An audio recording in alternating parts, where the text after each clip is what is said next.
Hey guys, it's Ted Bogert. We are back with the Ted Show. Happy Hump Day. Today is Wednesday, last week of the month. Can't believe October's almost over. So I'm super excited to have our musical talented guest, Jeni Schapire, is on the show. Welcome, Jeni. Hi, thank you for having me. I'm so excited. I love when musical guests come on. I love to hear the stories. I want to know if you performed with a hairbrush, all that good stuff. So we're going to get into that. And I love the topic, goodness, just be yourself. That's an awesome topic. I think more of us need to adhere to that. But let's get to know you. My audience wants to know all about Jeni and kind of learn your origin story. Sure. So I grew up in New Jersey, in Princeton. Me too. What part? Princeton? Mm-hmm. Where are you from? I'm from Bergen County. Okay, I used to live in Maplewood. Yeah, beautiful. Yeah, beautiful. I lived in Maplewood until I was 7, and then we moved for my dad's job. And yeah, I grew up there. It's like a very diverse place. There are people from all over the world. It's also like really wealthy. And school was really high pressure being there. But I started out playing piano when I was like 5, maybe. And I remember my cousin came over. We had just inherited this piano from my grandparents. They had moved and given it to us. And my cousin was like, "Can you play something spooky for Halloween?" And I hadn't taken any lessons yet. I was just like, okay. So that was like the first memorable time of feeling like, okay, someone wants me to perform, and then I can deliver this to them and it'll bring them joy. You were hooked. Then, I was hooked. Right? It's addictive for sure. So before we went live, we talked about, did you sing with the hairbrush? Did you have I feel like so many kids grew up performing for their parents. You've taken it though to the next level. Like most of us sing in the shower, maybe karaoke. Yeah. But you've decided this is your passion and you want to follow your dream. Yeah. I started. Sorry. Go ahead. Tell us the story, because I want to know. It's one thing to sing in front of parents and get that feedback. It's another thing to make it your career. Yeah, it's true. I don't know. I just remember hearing songs that told stories. So a lot of musical theater stuff is my first way into that world of telling stories in a song. And that was just it really blew my mind, to be honest. I was just like, I have to do this. And then, some other experiences where being among people who are the same way, where they're like, oh my gosh, this is part of me. And if I don't do this, I don't know what else I will do. And that was when I was like, okay, this is real. You felt the passion. The passion was real. It wasn't fleeting. You really needed to do it. You needed to do it. That's what a lot of artists will say on the show. I had to birth it. I had to get it out. I have to continue to do it. It's part of me. Yeah. It's part of who I am. I really I'm good at talking, but I can talk endlessly. But it's in order to truly express everything that I'm feeling and process everything that I'm feeling and I've experienced, that's the only way I really know how. And so it's one thing though. Okay, so we get to this point. You want to make it a career. So all parents have probably heard that. My kids, one wanted to be a fashion designer. You just kind of let them go with the flow. Yeah. When did you realize this was really something that you could put all of your eggs in that basket, that you knew that you could take it and develop it and make it something that you could do the rest of your life?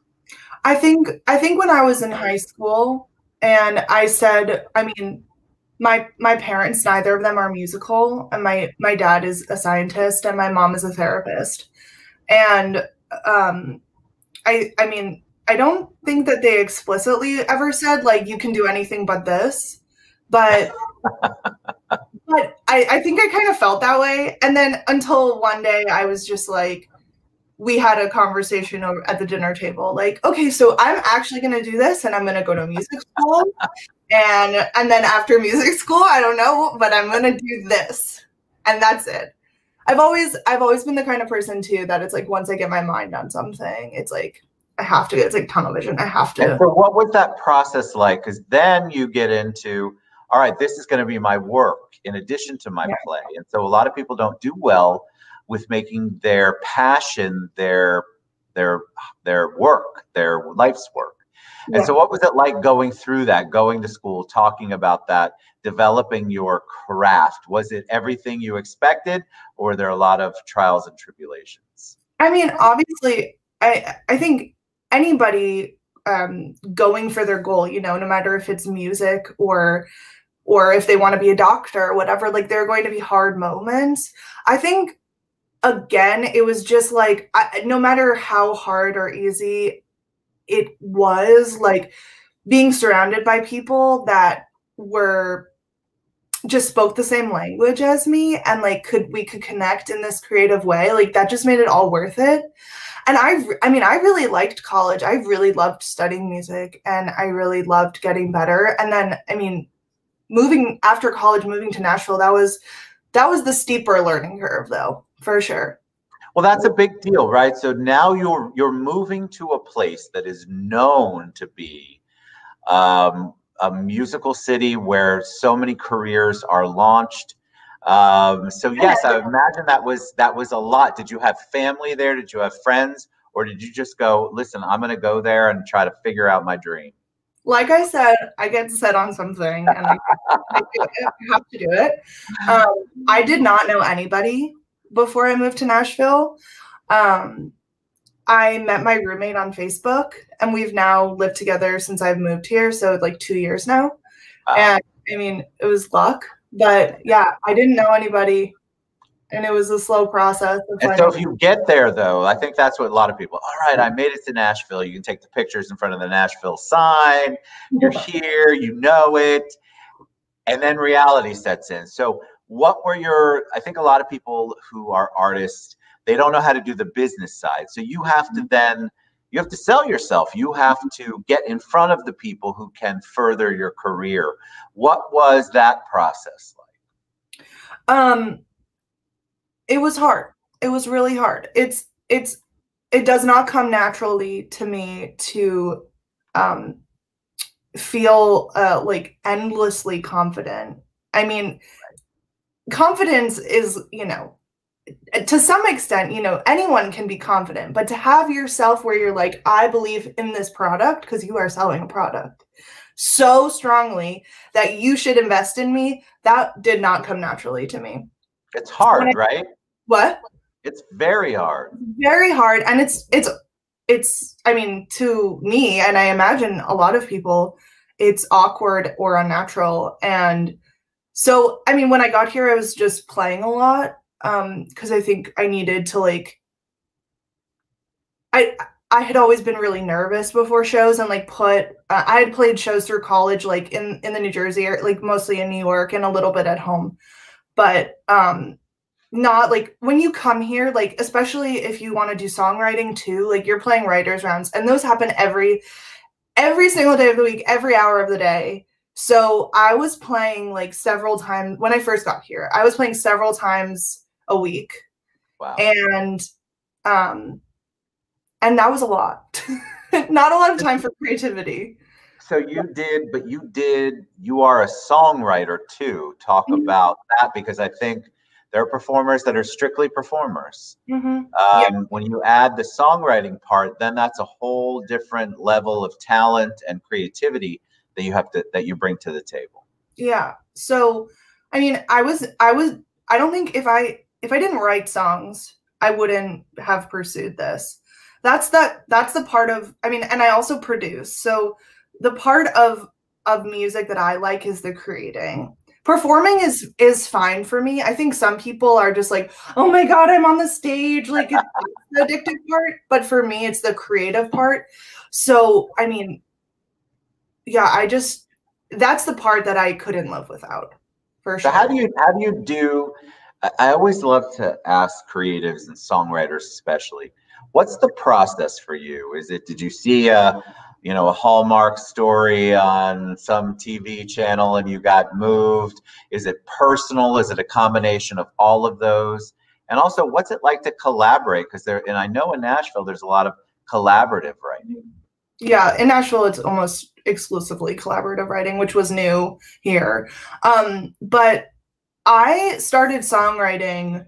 I mean, my aunt is a musician and she's a songwriter, so I knew kind of what that looked like.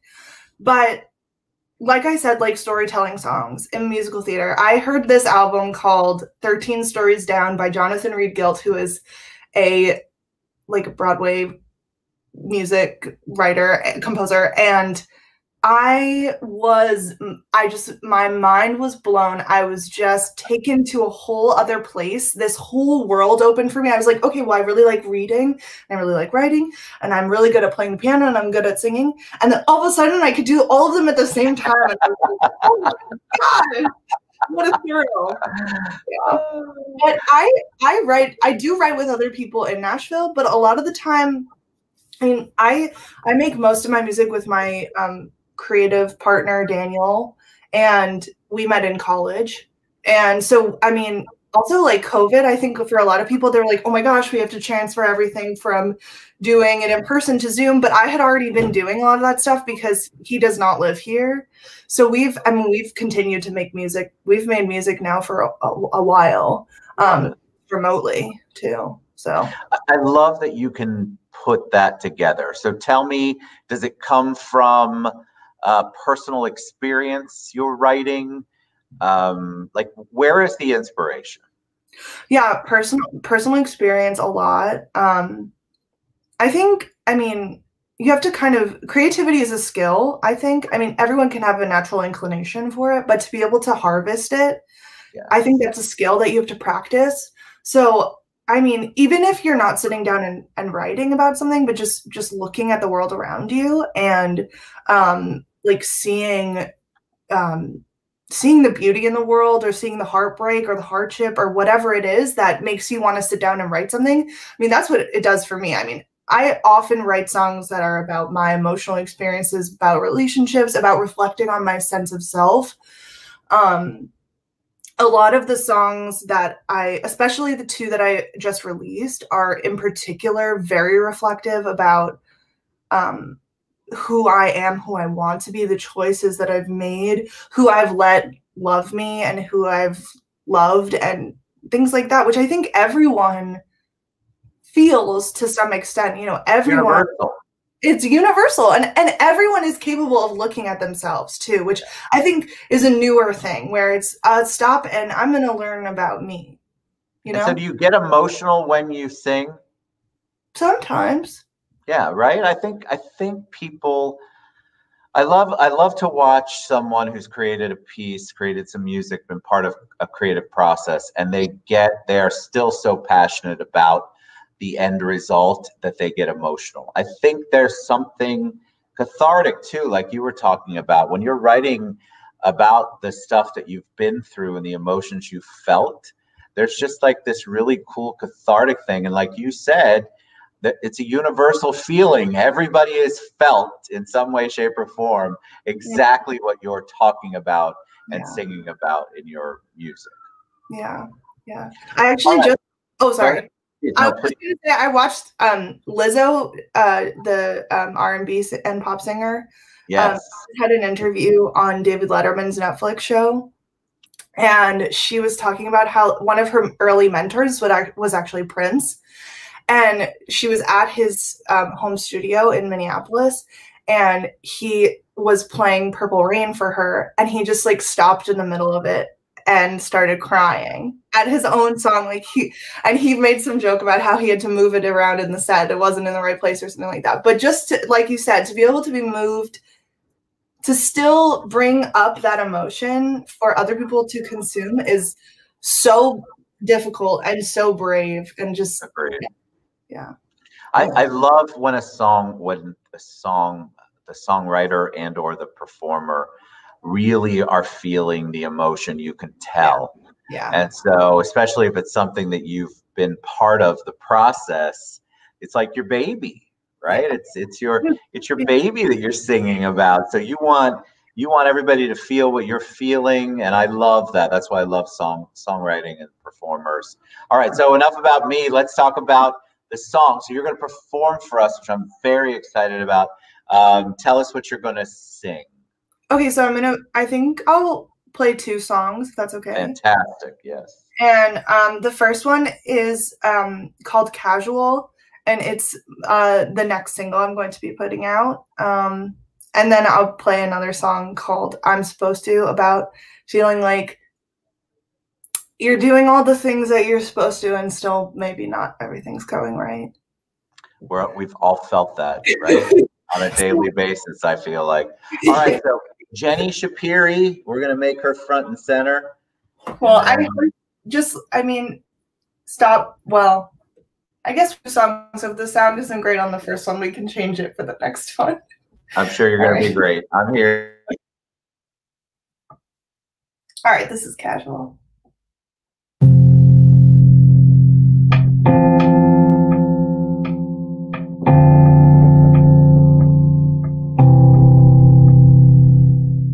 I look across the table, 'cause I know it's not allowed.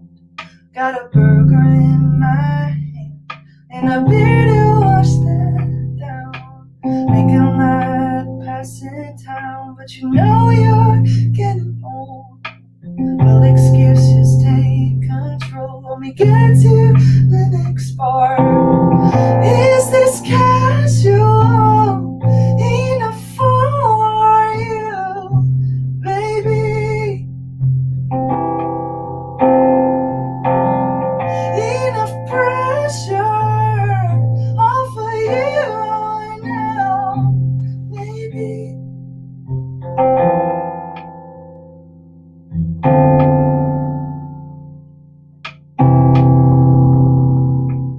Taking mezcal in a paper cup, and you say you can't imagine having any other drink, but I know that you don't mean it. When you feel small, it's not enough. You're dragging me along, going through the motions that we thought we had to learn. Is this casual enough for you, baby? Enough pressure off of you now, baby. You still give me how you want me, then show me to the door. Tell me, is this casual enough for you?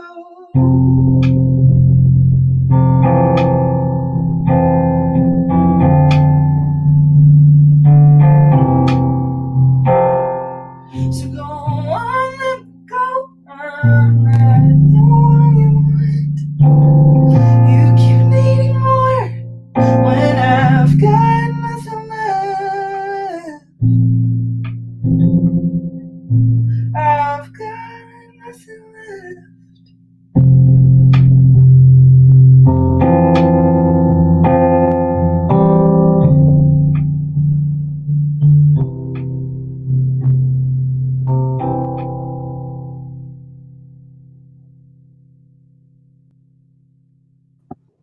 Cool. Okay, that was beautiful. So one of the reasons I don't put myself on is because I get super involved in the songs. So I close my eyes, just so pure. Your voice Thank is you. beautiful, absolutely beautiful. I love songs that are, you could feel the emotion and they're raw. That felt raw. It was really, really, really good. Is this did you actually say one of the words? I try to pay attention to the words. Is this casual enough for you? Is that sort of the thought process? I think it's a beautiful song. Beautiful. Absolutely beautiful. All right. So, we always want 2 songs. So if you've got a second one, I'm loving every second of it. So set us up. Okay, this is I'm supposed to. I'm supposed to. I'm supposed to.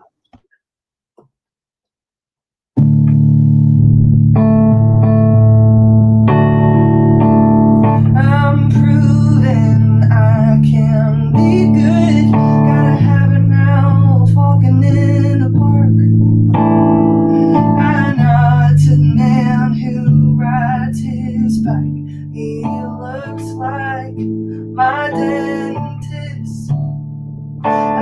pretend not to see the Powerball tickets. At least 100 exposed, strewn in vexation, a touch of embarrassment. I won't feel it too, 'cause I'm doing what I'm supposed to.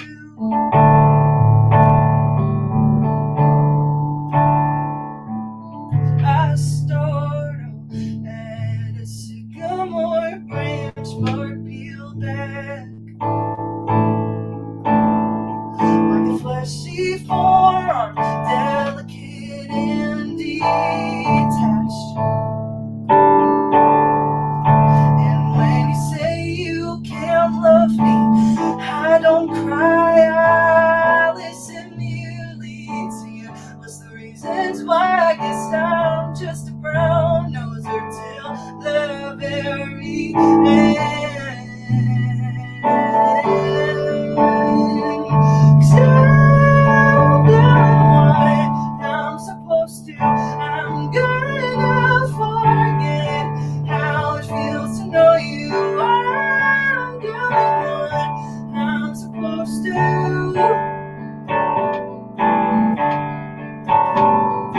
I'm not doing a thing that I don't want to, just as long as it's what I should do.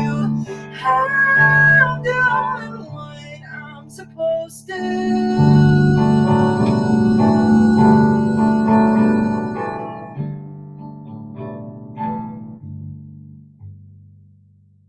I'm proving I can be good. That's all. It's a show. So beautiful. I just, you sit there and you're mesmerized, especially when you know somebody's got their heart and soul into a piece like that. But I think we've all felt the I'm supposed to. We do a lot of I'm supposed to stuff. You had a lot of beautiful comments, LinkedIn and Facebook.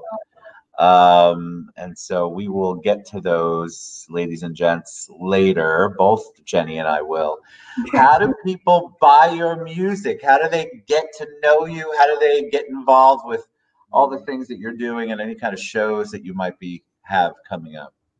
Yeah, I mean, the best place is either Instagram or Facebook, and just my handle is just at Jeni Schapire on both places. I do have a Twitter, not really a Twitter. That's okay.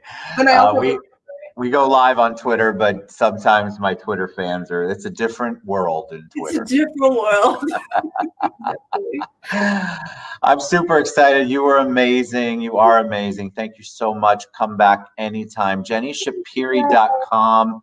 Go there. Go to the places I've tagged on the post.